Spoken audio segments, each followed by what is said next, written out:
അതിനെ കണ്ടറിയാം അച്ഛനെ മിസ് ചെയ്യുന്ന വിഷമം, ഇതിനെ കണ്ടറിയാം അമ്മേൻ്റെ അത് ഇതറിയാം, ഇവരിപ്പോഴും കൺഫ്യൂസ്ഡ് ആണ്. ഇതുപോലെ ചേച്ചി ഒരു ദിവസം പറഞ്ഞു, ചേച്ചി എനിക്ക് ഹാർട്ട് അറ്റാക്ക് വരുവാണ് തോന്നുന്നു, ഇടയ്ക്കിടയ്ക്ക് ഇങ്ങനെ ഇത് വരുന്നു, സ്വെറ്റ് വരുന്നു, തണുപ്പുള്ളപ്പോഴും സ്വെറ്റ് വരുന്നു, പിന്നെ ഇറാഷണൽ തോട്ട്സ് വരുന്നു, അങ്ങനെ കുറേ.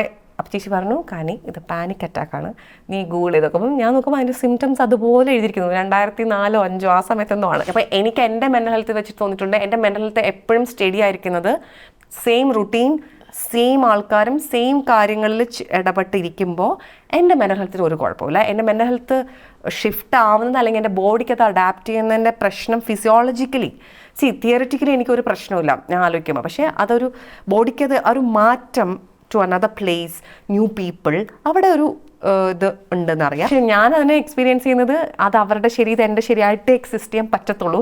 3 പേര് 3 ജീവിതത്തിൽ 3 സ്ഥലത്തുമാണ് ആ സമയത്ത് നിൽക്കുന്നത്. അപ്പോൾ അത് അങ്ങനെയാണെന്നേ പറ്റത്തുള്ളൂ, അങ്ങനെ ഞാൻ വിചാരിക്കുന്നത്.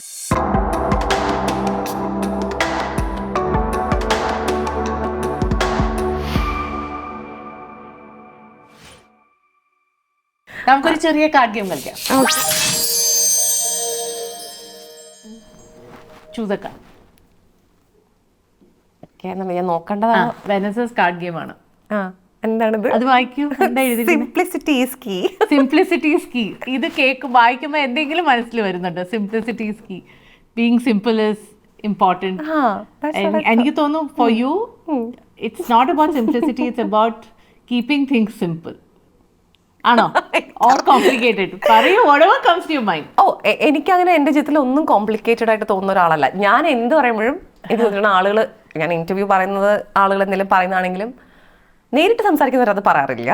ചിലർ പറയും, അത്ര അറിയാത്തവർ പറയും എനിക്ക് കുറേ അപ്പം ഞാൻ ഒരിക്കലും സിമ്പിൾ ഡസൻ സി നമുക്കൊരു കാര്യത്തിന് പല ലെയർ ഉള്ളപ്പോൾ അത് കാണാൻ കഴിവില്ലെങ്കിൽ നമുക്കത് കോംപ്ലിക്കേറ്റഡ് ആയിട്ട് തോന്നും, അല്ലെങ്കിൽ നമുക്കത് മനസ്സിലാക്കണം. ഇപ്പം നമ്മളൊരു ഒരു മാത്തമാറ്റിക്കൽ പസിൽ എടുത്താലും ഓക്കെയും ആ ഒരു പസിൽ കാണുമ്പോൾ നമുക്കതിൻ്റെ സൊല്യൂഷൻ കാണാൻ പറ്റാത്തവർക്കാണ് അത് കോംപ്ലിക്കേറ്റഡ് ആയിട്ട് തോന്നുന്നത്. അതിൻ്റെ സൊല്യൂഷൻ കാണുന്നവർക്ക് അത് as simple as anything else എന്നാണ് ഞാൻ വിശ്വസിക്കുന്നത്. അപ്പോൾ എനിക്ക് ചിലപ്പോൾ നുവാൻസസ് ഉണ്ടാവും എൻ്റെ ജീവിതത്തിൽ. ഞാൻ ചിന്തിക്കുന്ന കാര്യങ്ങളാണെങ്കിലും പേഴ്സണൽ ആണെങ്കിലും പ്രൊഫഷണൽ ആണെങ്കിലും ഒരുപാട് ലെയറായിട്ടാണ് ഞാൻ എല്ലാ കാര്യങ്ങളും ചിന്തിക്കുന്നത്. ഒന്നും ഞാൻ ഭയങ്കര ഓക്കെ ഇത് എന്നല്ല, പക്ഷേ എനിക്ക് ആ ലെയർ വെരി സിമ്പിളാണ്, അല്ലാണ്ട് അത് ഭയങ്കര എന്തോ കോംപ്ലിക്കേറ്റഡ് അല്ല ഞാൻ അനുഭവിക്കുന്നത്. So I don't know, like അങ്ങനെയാണ് ഞാൻ കാണുന്നത്. അല്ലാണ്ട് എനിക്ക് പുറത്തു നിൽക്കുന്ന ആൾക്ക് കനിയുടെ ലൈഫ് എൻറ്റയർ ഒരു ഓട്ടോബയോഗ്രഫി ആക്കി കഴിഞ്ഞാൽ വളരെ കോംപ്ലിക്കേറ്റഡ് ആണ്. സിമ്പിൾ ആണ്, അതാണ് ഞാൻ പറയാം. എനിക്ക് അത് കോംപ്ലിക്കേഷൻ അല്ല. ഞാൻ അത്യാവശ്യം കുറച്ച് പഠിക്കാൻ കുഴപ്പമില്ലാത്ത ഒരാളായിരുന്നു ആക്ച്വലി. അപ്പം ഇപ്പം പഠിക്കാൻ കുറച്ച് ബുദ്ധിമുട്ടുള്ള ചിലർക്ക് ചിലർ ഞാൻ പറയില്ല, ചില സാധനം ഗ്രാസ്പ് ചെയ്യാൻ പാടുണ്ടാവാമല്ലോ എന്നും പറഞ്ഞാൽ അത് കോംപ്ലക്സ് അല്ല. അത് ഗ്രാസ്പ് ചെയ്യാൻ പറ്റുന്ന ഒരാൾക്ക് അത് കോംപ്ലക്സ് അല്ല. അങ്ങനെ ഇപ്പം എനിക്കും ഗ്രാസ്പ് ചെയ്യാൻ പറ്റാത്ത തിയറീസ് ലോകത്തുണ്ടാവാം അല്ലേ, അതെനിക്ക് കോംപ്ലക്സ് ആയിരിക്കും. പക്ഷെ എനിക്ക് ഗ്രാസ്പ് ചെയ്യാൻ പറ്റുന്നത് എങ്ങനെ, എനിക്ക് കോംപ്ലക്സ് അല്ല, അത് എനിക്ക് സിമ്പിളാണ്. പക്ഷെ അത് ഗ്രാസ്പ് ചെയ്യാൻ പറ്റാത്ത ഒരാൾക്ക് ചിലപ്പം, പക്ഷെ അവർക്ക് വേണമെങ്കിൽ പറയാം എനിക്കത് കോംപ്ലക്സ് ആണ്, പക്ഷെ എനിക്കത് കോംപ്ലക്സ് അല്ലല്ലോ. They can say my subjective reality about it. അങ്ങനെ നല്ല രസമുണ്ട്. എൻ്റെ അമ്മേ കളിയാണോ? അയ്യോ ഇതെന്തിനെനിക്ക് ഇത് ശരിക്കും ഇവിടെ മനുഷ്യന്മാരെനിക്ക് പറയുന്ന everything will be okay, it is already great. ആൾക്കാർ പറയാറുണ്ട് എവറിത്തിങ് വിൽ ബി ഓക്കെ എന്ന്. ഞാൻ കമന്റിലൊക്കെ കാണും, എൻ്റെ ഇന്റർവ്യൂവിന്റെ കമന്റിലൊക്കെ താഴെ കാണും ആ കൊച്ചര് എൻ്റെ വിഷമം എനിക്ക് കണ്ണിൽ ഇപ്പോഴും കാണാനുണ്ട്. സത്യം പറഞ്ഞാൽ ഞാൻ എൻ്റെ കുട്ടിക്കാലത്തെ ഫോട്ടോ എടുത്താൽ പോലും എൻ്റെ കണ്ണിൽ ഇങ്ങനെ ഒരു സാഡ്നെസ് ഉണ്ട്. ഇഫ് യു ഹാവ് നോട്ടീസ്ഡ്, എൻ്റെ അമ്മയുടെ കണ്ണും അങ്ങനെയാണ്, എൻ്റെ അമ്മയുടെ അച്ഛൻ്റെ കണ്ണും അങ്ങനെയാണ്, എൻ്റെ കുഞ്ഞമ്മയുടെ കണ്ണും അങ്ങനെയാണ്. ആൻഡ് ഇൻഫാക്ട് ആണുങ്ങളും പെണ്ണുങ്ങളും ഒക്കെ എന്നെ പ്രേമിച്ചിട്ടുണ്ട്. കണ്ണിൽ ആ സാഡ്നെസ് കണ്ടാണ് എനിക്കിഷ്ടം. അങ്ങനെ ഒരു തിളക്കമല്ല എൻ്റെ കണ്ണിന്, എപ്പോഴും ഒരു ലൈക്ക് അങ്ങനെ ഒരു മെലങ്കോളിക് അങ്ങനത്തെ കണ്ണാണ് എൻ്റെ. അപ്പം ഈ ഇന്റർവ്യൂലൊക്കെ ആളുകൾ സംസാരിക്കുന്ന സമയത്ത് അതിനെ കണ്ടറിയാം അച്ഛനെ മിസ് ചെയ്യുന്ന വിഷമം, ഇതിനെ കണ്ടറിയാം അമ്മേൻ്റെ അത് ഇതറിയാം, ഇവരിപ്പോഴും കൺഫ്യൂസ്ഡ് ആണ്, അതാണ്. ഇൻഫാക്ട് കൺഫ്യൂഷൻ ഉള്ളത് മോശമല്ല. ഒന്നാമത് ഞാൻ കൺഫ്യൂഷനായിട്ട് ഒരാൾ ജീവിതത്തിൽ ഇരിക്കുന്നത് ഏറ്റവും അവരുടെ, അതായത് നിങ്ങളുടെ ക്ലാരിറ്റി ഒക്കെ വന്ന് പുതിയൊരു കാര്യം വരുമ്പോഴേ നിങ്ങൾക്ക് ജീവിതത്തിൽ കൺഫ്യൂഷൻ വരുള്ളൂ. And that is A great thing, it's A great new puzzle you can solve എന്നാണ് ഞാൻ വിചാരിക്കുന്നത്. അതൊരു മോശം കാര്യമല്ല ഒന്നാമത്. പക്ഷെ ഞാൻ എന്ത് പറയുമ്പോൾ ആളുകൾ അതിൻ്റെ ഇടയിൽ ഇതെന്തു ഈ പറഞ്ഞത്, എനിക്ക് ഈ കാർഡ് ഒട്ടും വേണ്ട. പക്ഷെ everything will be okay in terms of health. I totally want it. Because എനിക്ക് എപ്പോഴും എൻ്റെ ഏറ്റവും കോൺഫിഡൻ്റ് അല്ലാത്ത സ്ഥലം ആർക്കും എൻ്റെ ചുറ്റുമുള്ള ആർക്കെങ്കിലും എന്തെങ്കിലും വ്യത്യാസം വന്നാൽ അപ്പം ഞാൻ എനിക്ക് പാനിക് ആൻഡ് ആങ്ഷ്യസ് എനിക്ക് ഉള്ളിലുണ്ട്. എന്തെങ്കിലും ഒരു തലവേദന ഞാൻ ജയശ്രീ ചേച്ചി എനിക്ക് മറ്റതാണോ അതാണോ ഇങ്ങനെ എനിക്കുണ്ട്, കൊച്ചിലേ ഉണ്ട് എനിക്കത്. ജയശ്രീ ചേച്ചിക്ക് എപ്പോഴും തലവേദനയാണ് ഇവൾ എന്ന് പറയും. ആ രീതിയിൽ ഞാൻ എപ്പോഴും അഗെയിൻ ഞാനൊരു ദൈവവിശ്വാസി അല്ല ഇപ്പം, പക്ഷേ ലൈക്ക് ധന്യ എൻ്റെ മുമ്പ് പറഞ്ഞ പോലെ എനിക്കും പ്രെയറാണ്. എനിക്ക് വിശ്വാസം ഉണ്ടായിരുന്ന പോലും എനിക്ക് ഏറ്റവും ഡിവോഷൻ ആൻഡ് പ്രേയിങ് ഹാസ് എനിക്ക് ഭയങ്കര ഇഷ്ടമുള്ളൊരു എക്സ്പീരിയൻസ് ആണ്. അത് ആർക്കും അത് ചെയ്യണമെങ്കിലും എനിക്കതൊന്നും ഒരു കുഴപ്പമില്ല, ചേട്ടാ എനിക്ക് ഏറ്റവും ഇഷ്ടമുള്ളവരാണ്. അപ്പം ഞാൻ എപ്പോഴും പ്രാർത്ഥിക്കുന്നത്, ഇൻ കേസ് പ്രാർത്ഥിക്കുവാണെങ്കിലും അല്ലെങ്കിൽ ഏറ്റവും ആഗ്രഹിക്കുന്നത് മനുഷ്യർക്കൊന്നും ഹെൽത്ത് വൈസ് അറ്റ്ലീസ്റ്റ് ഒരു ഇഷ്യൂസ് ഉണ്ടാവരുത്. അത് മെൻ്റൽ ഹെൽത്ത് ആവാം, ഫിസിക്കൽ ഹെൽത്ത് ആവാം. അവരുടെ ജീവിതം ഒരു യങ് ആയിട്ടൊക്കെ ഇരിക്കുമ്പോൾ ആളുകൾക്ക് അസുഖം വന്ന് മരിച്ചു പോവുകയോ അല്ലെങ്കിൽ അസുഖം വന്ന് ജീവിതകാലം മുഴുവൻ, അത് എനിക്ക് എടുക്കാൻ പറ്റാത്ത സങ്കടം അതാണ് എനിക്ക് എപ്പോഴും എനിക്ക് തോന്നും. എനിക്ക് ആരുടെയും നമുക്ക് പരിചയമില്ലാത്തവരുടെ വായിച്ചാൽ പോലും നമുക്ക് ഇപ്പോൾ തന്നെ യുദ്ധം നടക്കുന്നു, കുട്ടികളും അമ്മമാരും ഒക്കെ, അതൊക്കെ എനിക്ക് എടുക്കാനേ പറ്റാത്തൊരു കാര്യം. ആ രീതിയിൽ everything will be okay, it should be there. അതെ, എൻ്റെ പേഴ്സണൽ കാര്യത്തിൽ ഐ ആം ഹാപ്പി ആൻഡ് അതാണ്.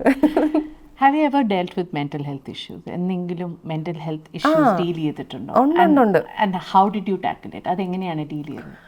എനിക്ക് കൊച്ചുനാളിലെ അങ്ങനെ എനിക്ക് എല്ലാവർക്കും നാട്ടിൽ പോകാൻ ഇഷ്ടം. അപ്പം എനിക്ക് ട്രാവൽ വരുമ്പോൾ ഒരു സുഖം തോന്നാറില്ല. കുട്ടിക്കാലത്തെ ഉണ്ട് അത്. എന്നുവെച്ചാൽ മൈത്രേനെ ശേഷിയൊക്കെ ഉള്ളപ്പോഴും എനിക്കങ്ങോട്ട് ഒരു എക്സൈറ്റ്മെൻ്റ് അല്ല വരുന്നത്, ചെയ്യേണ്ടാത്ത എന്തോ ഒരു ഒബ്സർവ് ചെയ്തിട്ടുണ്ട് ഞാൻ.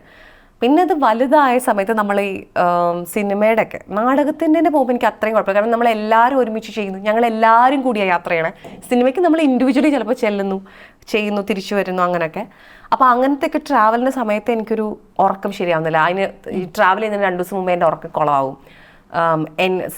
Stress levels little high in the sense, അതിൽ ചോദിക്കുമ്പോൾ പെട്ടെന്ന് ഇറിറ്റേറ്റിംഗ് ഉള്ളൊരു ബിഹേവിയർ വരുന്നതൊക്കെ ഞാൻ ഒബ്സർവ് ചെയ്യാൻ തുടങ്ങി. ഇതാണ് ഒരു സാധനം ഞാൻ ശ്രദ്ധിച്ചു തുടങ്ങിയത്. അതല്ലാണ്ട് എനിക്ക് ഒരു 22-23 വയസ്സുള്ളപ്പോൾ ഒരു കുറച്ച് നാൾ കുട്ടിക്കാലത്ത് കൊണ്ട് ഇതുപോലെ ഈ ട്രാവൽ ചെയ്യുന്നതിന് മുമ്പ് എനിക്ക് പാനിക് അറ്റാക്ക് വരുമായിരുന്നു. അപ്പോൾ പാനിക് അറ്റാക്ക് എന്താണെന്ന് എനിക്കന്ന് അറിയില്ല. 22-23 ആയ സമയത്ത് ഇതുപോലെ ചേച്ചി ഒരു ദിവസം പറഞ്ഞു, ചേച്ചി എനിക്ക് ഹാർട്ട് അറ്റാക്ക് വരുവാണെന്ന് തോന്നുന്നു, ഇടയ്ക്കിടയ്ക്ക് ഇങ്ങനെ ഇത് വരുന്നു, സ്വെറ്റ് വരുന്നു, തണുപ്പുള്ളപ്പോഴും സ്വെറ്റ് വരുന്നു, പിന്നെ ഇറാഷണൽ തോട്ട്സ് വരുന്നു, അങ്ങനെ കുറേ. അപ്പം ചേച്ചി പറഞ്ഞു, കാനി ഇത് പാനിക് അറ്റാക്കാണ്, നീ ഗൂഗിൾ ചെയ്തൊക്കെ. അപ്പം ഞാൻ നോക്കുമ്പോൾ അതിൻ്റെ സിംറ്റംസ് അതുപോലെ എഴുതിയിരിക്കുന്നു. 2004-05 ആ സമയത്തൊന്നും ആണ്. ചേച്ചി ഇങ്ങനെ പറഞ്ഞു, ഇത് ഒരുപാട് പേർക്കുണ്ട്, പലർക്കും അറിയത്തുപോലും അത് അവർക്ക് വന്നു പോകുന്ന കാര്യം. നമ്മുടെ നാട്ടിലെ മിക്ക സ്ത്രീകൾക്കും ഉണ്ട് ഇത്. ചേച്ചി മെൻ്റൽ ഹെൽത്ത്, ചേച്ചി സൈക്യാട്രിയും പഠിക്കാൻ ശ്രമിച്ചിട്ടുണ്ട് ഈ MD കഴിഞ്ഞിട്ട് ചേച്ചി. അപ്പോൾ ചേച്ചിക്ക് അതിനെ പറ്റിയിട്ട് കുറേ ധാരണ. മൈത്രേനും അതെ, 2 പേരും മെൻ്റൽ ഹെൽത്തിൻ്റെ ഏരിയയിലും വർക്ക് ചെയ്തിട്ടുണ്ട് ആ ഒരു 90s. അപ്പം ചേച്ചി ഇങ്ങനെ ഇതാണ്, ഇത് ഫിസിക്കൽ സിംറ്റംസ് ഇതാണ്. അപ്പം ചേച്ചി പറയുമ്പോൾ നമുക്ക് അലർജി ഉണ്ടാവില്ലേ. അപ്പം എനിക്ക് ചിലർക്ക് കുട്ടിക്കാലത്തെ തുമ്മും, ചിലത് വന്നാൽ തുമ്മും ചിലർക്ക്. നമ്മൾ അലർജി മാനേജ് ചെയ്ത് ജീവിക്കാനാണല്ലോ പഠിക്കുന്നത്. അതുപോലെ ചേച്ചി പറഞ്ഞു, ഇത് മാനേജ് ചെയ്ത് ജീവിക്കും. അപ്പം നമുക്ക് ചിലപ്പോൾ ഇത് ഇടയ്ക്ക് വെച്ച് നിന്ന് പോകും, ചിലപ്പോൾ ഇത് ജീവിതകാലം മുഴുവൻ പാനിക് അറ്റാക്സ് വരാം. മെൻ്റൽ ഹെൽത്ത് ഇഷ്യൂ ആണെങ്കിലും ശാരീരിക അസുഖങ്ങളാണെങ്കിലും ചിലത് നമുക്ക് ക്രോണിക്കാണ്, ചിലത് ലൈഫ് സ്റ്റൈൽ ഡിസീസാണ്. അതൊക്കെ മാനേജ് ചെയ്ത് പഠിച്ച് മാനേജ് ചെയ്യാൻ പഠിക്കുകയാണ് വേണ്ടതെന്ന് പറഞ്ഞിട്ട് ചേച്ചി എനിക്ക് ആ പ്രായത്തിൽ തന്നെ പാനിക് അറ്റാക്ക് വരുമ്പോൾ എന്തൊക്കെയാണ് ചെയ്യേണ്ടതെന്ന് പറഞ്ഞു തരികയും ഒരു 2 years ഒക്കെ കഴിഞ്ഞു. ആദ്യത്തെ 2 years എന്നിട്ടും ബുദ്ധിമുട്ടായിരുന്നു. പിന്നെ എനിക്ക് അതൊരു അലർജി വരുമ്പോൾ ഞാൻ എങ്ങനെയാണ് ഡീൽ ചെയ്യുന്നത് അതുപോലെ ആവാൻ തുടങ്ങി. ഇപ്പോൾ സത്യം പറഞ്ഞ ഒരു 8 വർഷം എനിക്ക് പാനിക് അറ്റാക്ക് വന്നിട്ടില്ല actually. But do you deal with mood swings? Do you deal with... പക്ഷേ ആങ്സൈറ്റി അല്ല പണ്ടുണ്ടായിരുന്നത്, പാനിക് അറ്റാക്ക് ആണ്. പാനിക് അറ്റാക്ക് നിന്നു, പക്ഷേ ആങ്സൈറ്റി ഇടയ്ക്ക് വെച്ച് വരാൻ തുടങ്ങി. മൂഡ് സ്വിങ്സ് ഉണ്ട് എനിക്കിപ്പോൾ ഈ മെൻസ്ട്രൽ പീരിയഡ്സ് ആ സമയത്ത് മൂഡ് സ്വിങ്സ് വരാം. പക്ഷെ മൂഡ് സ്വിങ്സ് കുറവാണ്, ഭയങ്കര ഒന്നും ഇല്ല.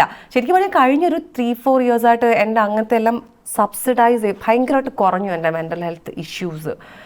I don't know why it is. One is like Covid വന്നത് മുതലാണ് എനിക്ക് ആ ഒരു ഡ്രാസ്റ്റിക് വ്യത്യാസം മനസ്സിലാക്കുന്നത്. 2, എനിക്ക് ഭയങ്കര അടുപ്പമുള്ള കുറച്ച് പേര് മരിച്ചു പോയിട്ടുണ്ട് ഈ കാലഘട്ടത്തിൽ. സിക്നസ് കൊണ്ടും വയസ്സായിട്ടും സൂയിസൈഡും പലതരത്തിലുള്ള ഡെത്ത്സാണ് ഇതൊക്കെ, ആക്സിഡൻറ്റ് ഒക്കെ. അപ്പം 5-6 പേര് മിനിമം ആണത്. പിന്നെ 2 പേർക്ക് ഹെമറേജ് വന്നു.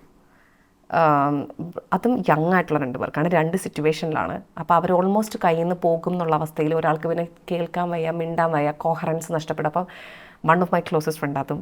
അപ്പോൾ അങ്ങനെ കുറേ ട്രാജിക് ഇങ്ങനെ എന്തുവാണെന്ന് എനിക്കറിയത്തില്ല. എനിക്ക് മെൻ്റൽ ഹെൽത്ത് ഇത്രയും നന്നായിട്ട് കഴിഞ്ഞൊരു 3-4 years ഭയങ്കര ഐ എം മോർ അങ്ങനത്തെ ആങ്സൈറ്റിയും ആയി.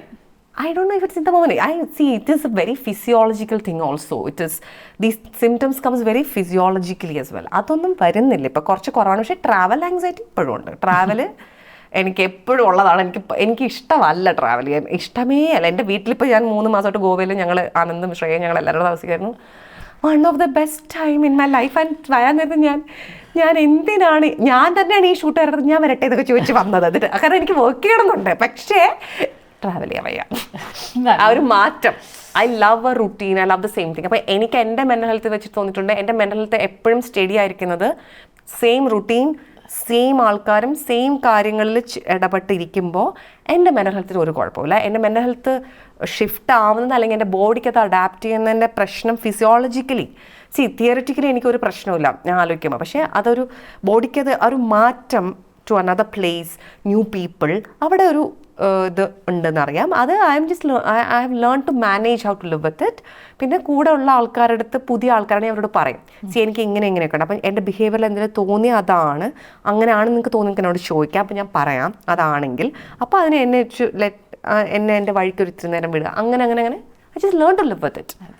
അങ്ങനെ very practical way to deal with. പക്ഷേ എപ്പോഴെങ്കിലും കയ്യിൽ നിന്ന് കൂടുതൽ പോയാൽ ഞാൻ I have a psychiatrist, and സൈക്യാട്രിസ്റ്റിന് പോകും, ഐ ടേക്ക് കൺസൾട്ടേഷൻ. അപ്പോൾ ആൾ പറയുന്നത് എന്താണോ ചെയ്യുന്നത്. ഇതുവരെ എനിക്ക് മരുന്ന് കഴിക്കേണ്ട ഒരു ഇത് വന്നിട്ടില്ല, അത്രയും ഒരു ഇൻറ്റൻസിറ്റി വന്നിട്ടില്ല ഇതുവരെ. അങ്ങനെ മോർ ദാൻ യു നോ എന്ന് വെച്ചാൽ ഈ ലോകം നിങ്ങൾക്കറിയാവുന്നതിനൊക്കെ അപ്പുറമാണ്. അതാർക്കും അറിയാത്തത് ഉറപ്പായിട്ടും. എൻ്റെ ഏറ്റവും വലിയ ദുഃഖം എന്ന് പറയുന്നത്, മിക്ക ആള് എനിക്ക് ഭരിക്കാൻ ഇഷ്ടമേ അല്ല കേട്ടോ.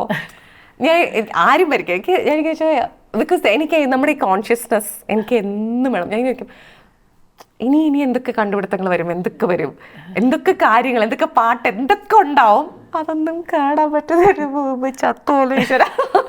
എനിക്ക് ഈ റാഷണലിസ്റ്റ് ചിന്താഗതി ഒന്ന് മാറ്റി പിടിച്ചാൽ മതി, കുറച്ചുകൂടി. ജയശ്രീ ചേച്ചി ഇത് പറയും, ഞാൻ ജയശ്രീ പറയും, ഞാൻ അതിനൊക്കെ മേളിലടി. അപ്പൊ അതെനിക്കറിയാം, ഇതൊക്കെ ഒരു ഹാക്കാണ് എല്ലാവരുടെയും. ഇത്തിരി മാറ്റി പിടിച്ചാൽ കുഴപ്പമില്ലല്ലോ. അവിടെ എന്നും ജീവിക്കുന്നതാണ്, പുനർജന്മം, ഇതിലേക്കൊക്കെ കയറിയാൽ ഉണ്ടായിരുന്നു, നല്ലതായിരുന്നു.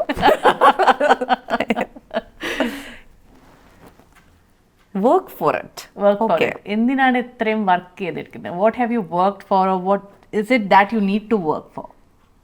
എന്തെങ്കിലും ഒരു കാരണം, ഒരു കാര്യം മനസ്സിലുണ്ടോ വിച്ച് സേസ് ഇതിനു വേണ്ടി you have to work for it? എനിക്ക് അങ്ങനെ ഒരു കാര്യമില്ല, സത്യമാണ്. എനിക്ക് അങ്ങനെയൊന്നും, ഞാൻ പറയില്ല, എനിക്ക് വളരെ കുഞ്ഞ് ആഗ്രഹങ്ങളുള്ള ആളാണ് ഞാൻ. എന്ന് വെച്ചാൽ പറഞ്ഞ നമ്മുടെ എൻ്റെ അമ്മൂമ്മ അങ്ങനെയായിരുന്നു പ്രാർത്ഥിച്ചില്ലേ വീട്. അതുപോലും എൻ്റെ ഒരു വലിയ ആഗ്രഹമായിട്ട് പറയാം. എൻ്റെ കുഞ്ഞ് എന്ന് വെച്ചാൽ അതാണ്, അതിനേക്കാളും വലിയ എൻ്റെ ആഗ്രഹം എന്ന് എപ്പോഴും ഞാൻ വിചാരിക്കുന്നത്, എൻ്റെ അമ്മൂമ്മയ്ക്ക് ഇങ്ങനെ പ്രാർത്ഥിക്കുന്നതാണ്, ശാരീരിക അസ്വാസ്ഥ്യങ്ങൾ ഇല്ലാണ്ട് ജീവിക്കാൻ പറ്റും. അതാണ് എൻ്റെ ഏറ്റവും, അതിപ്പോൾ ഇനി ഉണ്ടായാലും നമുക്ക് അത് വെച്ച് ജീവിക്കാൻ പറ്റുന്നത്രയും. അങ്ങനത്തെ വിഷമങ്ങൾ ചുറ്റുള്ള ആൾക്കാർക്ക് ഉണ്ടാകണം, അത്രയും എനിക്ക് ഭയങ്കര വലിയ ആഗ്രഹമുള്ള ആളേ അല്ല. അങ്ങനെ ഒന്നുമില്ല കേട്ടോ, എനിക്ക് എയിമോ അങ്ങനെ ഒന്നുമില്ല. ധന്യയുടെ ഗോൾ എന്താണ്? എനിക്കത് മടിച്ചുകളുടെ ആണെന്ന് തോന്നുന്നത്, എനിക്കറിയില്ല. ആയിരിക്കും, കാരണം എനിക്കങ്ങനെ ഒന്നുമില്ല. പണ്ടേ ആയിരിക്കും എൻ്റെ ഒരു ഗോളും ഇല്ല കേട്ടോ.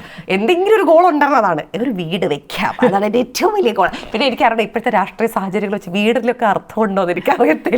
ഇവിടെയൊക്കെ എന്താണ് യുദ്ധങ്ങൾ വരികയും പിന്നെ വീടിനൊക്കെ ശരിക്കും എന്താ അർത്ഥം എന്ന് എനിക്കറിയില്ല. പിന്നെ നമുക്കൊരു ഈവൻ വീടിൻ്റെ പോലെ ഉണ്ടല്ലോ ധന്യ, ഞാൻ തന്നെ വരച്ചു എൻ്റെ പ്ലാൻ. ഓക്കെ, ഞാൻ ആർക്കിടെക്ചറിനെ കണ്ടുപിടിച്ച് ഞാൻ തന്നെ വരച്ച്, ഞാൻ തന്നെ എല്ലാം ചെയ്തത്. എത്ര വേണം, അതിൻ്റെ നീളം, ഇതിൻ്റെ നീളം. എനിക്ക് കൊച്ചിൽ ആർക്കിടെക്ട് ആവാൻ ഇഷ്ടമുണ്ടായിരുന്നു. അപ്പം ഞാൻ ആ പണിയൊക്കെ ചെയ്ത്, ആൻഡ് 3D അവർക്ക് പൈസയൊക്കെ അവരുടെ ഫീസൊക്കെ കൊടുത്ത് 3D ഉണ്ടാക്കി. പക്ഷെ ഉണ്ടാക്കി കഴിഞ്ഞപ്പം എൻ്റെ സന്തോഷം കഴിഞ്ഞു, വീടായി. പറഞ്ഞു ഇപ്പം നീ അത് വേറെ ഡയമെൻഷനിലേ ഉള്ളൂ. എനിക്കിപ്പോൾ അത് കഴിഞ്ഞു, വീട് വെച്ച പോലെയാണ് ഞാനിപ്പോൾ ഇരിക്കുന്നത്. One word, you. One word, you.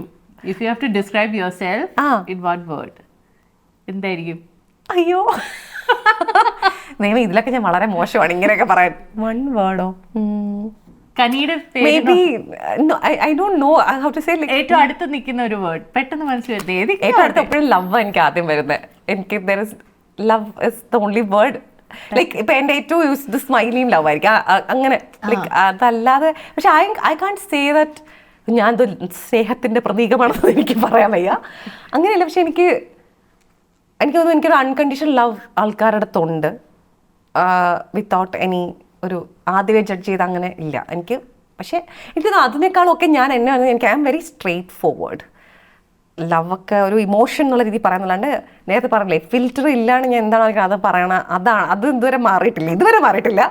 അതിൻ്റെ ഐഡന്റിറ്റിയിൽ ഏറ്റവും നിൽക്കുന്ന കാര്യം അതാണെന്ന് എനിക്ക് തോന്നുന്നത്. അത് ഞാൻ പറയണം, കാരണം ഞാൻ ഹാപ്പിനെസ് പ്രോജക്റ്റ് ഒരു പക്ഷേ എനിക്ക് ഓർമ്മയുണ്ട്, ഞാൻ എൻ്റെ ജീവിതത്തിൽ കണ്ടിരിക്കുന്ന ആദ്യത്തെ ഗസ്റ്റിൽ ഐ വാസ് ഷോക്ക്ഡ്. കാരണം ഞാൻ ചോദിക്കുന്ന ചോദ്യങ്ങൾ എനിക്ക് എന്ത് വേണമെങ്കിലും കനിയോട് ചോദിക്കാം, കാരണം എനിക്ക് സത്യസന്ധമായ ഉത്തരം കിട്ടും. അപ്പൊ എനിക്ക് പേടിയായിരുന്നു ചോദിക്കാൻ, കാരണം ഞാനിത് ചോദിച്ചാൽ കനി സത്യമായിട്ടുള്ള ഉത്തരം പറയാം, ആ ഉത്തരം കനീനെ എങ്ങനെ ബാധിക്കും എന്നൊരു thought. Because it's unbelievable how A person can speak without filters. നമ്മൾ ഈ മാസ്കും മുഖമൂടികളും ഇട്ട് നടക്കുന്ന ലോകത്ത് ഒരാൾക്ക് ഇങ്ങനെ ആവാൻ പറ്റുമെന്ന് ഞാൻ ശരിക്കും ആലോചിച്ചിട്ടുണ്ട്. നീ വെറുതെ പറയല്ല. I don't know if it is always A good thing in terms of നമ്മൾ മറ്റു മനുഷ്യരെ ഹേർട്ട് ചെയ്യുന്ന കാര്യങ്ങൾ. അപ്പം ഫിൽറ്റർ ഇല്ലാതെ നമ്മൾ ചില സമയത്ത് ചിലത് നമ്മളെ എഫക്ട് ചെയ്തായിരിക്കും, പക്ഷെ ചിലത് മറ്റു മനുഷ്യരെ എഫക്ട് ചെയ്യുന്നത് ഇൻ ടേംസ് എന്ന് വെച്ചാൽ പറയുന്നതൊക്കെ വേറെ ആൾക്കാരെ വിഷമിപ്പിക്കുന്നു അങ്ങനെയല്ല. ഞാനിപ്പോൾ എൻ്റെ ജീവിതത്തിൻ്റെ ഒരു റിയാലിറ്റി പറയുമ്പോൾ നമ്മൾ മറ്റു മനുഷ്യ ഇപ്പം മൈത്രനെ പറ്റി ഞാൻ പറയേണ്ടി വരും, അല്ലെങ്കിൽ ജയശ്രീയെ പറ്റി പറയേണ്ടി വരും, ആനന്ദിനെ പറ്റി പറയേണ്ടി വരും, ശ്രേയെക്കുറിച്ച് അല്ലെങ്കിൽ ഏതൊരാളെ. അപ്പോൾ അതിലൊക്കെ എൻ്റെ അനുഭവം ഞാൻ അവരെ കാണുന്നത് അത് മാത്രമല്ല, അവർ ചിലപ്പോൾ അവർ മറ്റു പലതും ആയിരിക്കും, പക്ഷെ അതും കൂടി പറയാനുള്ളൂ. അപ്പോൾ അതൊക്കെ വേറെ ആൾക്കാരെ ഹേർട്ട് ചെയ്യാം. പക്ഷെ ഞാൻ അത് ഈ പറഞ്ഞാൽ നേരത്തെ തന്നെയോട് ഓഫ് ദ റെക്കോർഡ് പറയുന്ന പോലെ ഞാൻ എൻ്റെ അടുപ്പുള്ളോട് ഞാൻ എപ്പോഴും ചോദിച്ചു വെച്ചിട്ടുള്ള കാര്യങ്ങളുണ്ട്. നിങ്ങൾക്ക് ഞാൻ എപ്പോഴും ചോദിക്കും, ഞാൻ ഇൻഫാക്ട് എല്ലാ കാര്യവും ചോദിച്ചിട്ടേ ചെയ്യുള്ളൂ. ആ രീതിയിൽ വേറൊരാളുടെ കാര്യം പറയാൻ എന്നുവെച്ചാൽ ഐ ഡോണ്ട്. ഇപ്പം നമ്മളിപ്പോൾ ആൾക്കാരുടെ ഫോട്ടോ ഇടുമ്പോഴും നമ്മൾ ചോദിക്കണമല്ലോ ശരിക്കും, ഇടാവില്ല. അപ്പം ഞാൻ അത് ചോദിക്കണ പോലെ ഇതും അത് എൻ്റെ അനുഭവം കൂടി ചേർന്നതാണല്ലോ.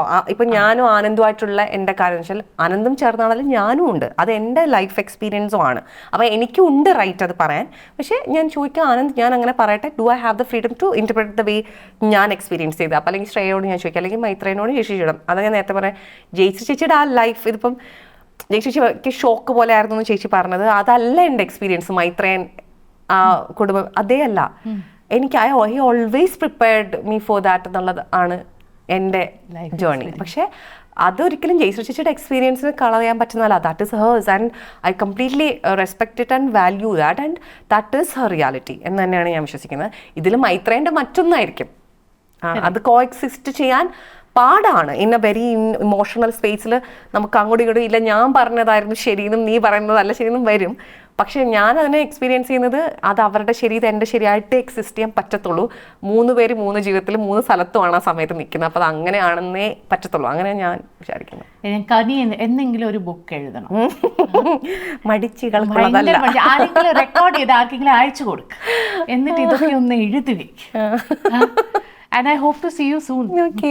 അടിച്ചു പൊളിക്കട്ടെ ഇനി. Thank you. Okay, I'm so happy to see you. Me too. പോകുന്നതിന് മുമ്പ് subscribe with the bell notification അതൊന്നും മറക്കല്ല. And a big thank you. നമ്മൾ ഇനി ഗിഫ്റ്റ് ഹാമ്പർ ഒക്കെ തന്നില്ല എന്ന് പറയില്ല. ഇത്രയും ദൂരെ നിന്ന് വന്ന കനിക്ക് തേങ്ങയുടെ വക ഒരു സമ്മാനം. The brand name is itself തേങ്ങ. ആൻഡ് ഇത് കോക്കനട്ട് ഷെല്ലിൽ നിന്ന് ഉണ്ടാക്കുന്ന പ്രോഡക്ട്സ് ആണ്. Okay, so nice. ഇത് സോപ്പാണോ? കുറച്ച് സ്പൂൺസ് ഉണ്ട്, ഒരു സൂപ്പ് ബോൾ ഉണ്ട്. ഇത് ഭയങ്കര രസം. So nice.